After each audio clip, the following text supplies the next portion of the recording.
Hi friends, this is 5 Minutes Tech YouTube channel. Here is Samsung Galaxy A14 smartphone.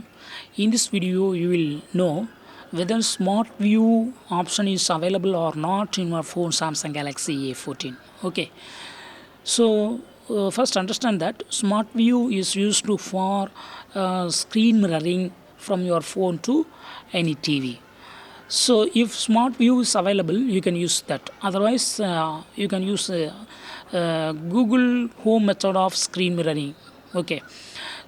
In this video, we will check whether smart view is available. Really, it is available or not. Okay. So to check it, go to the notification area, and here see the icon.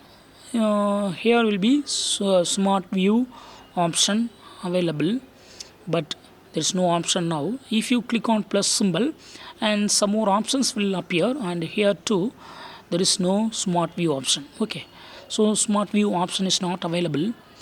Even if you search on settings in your phone, I think it will not be available.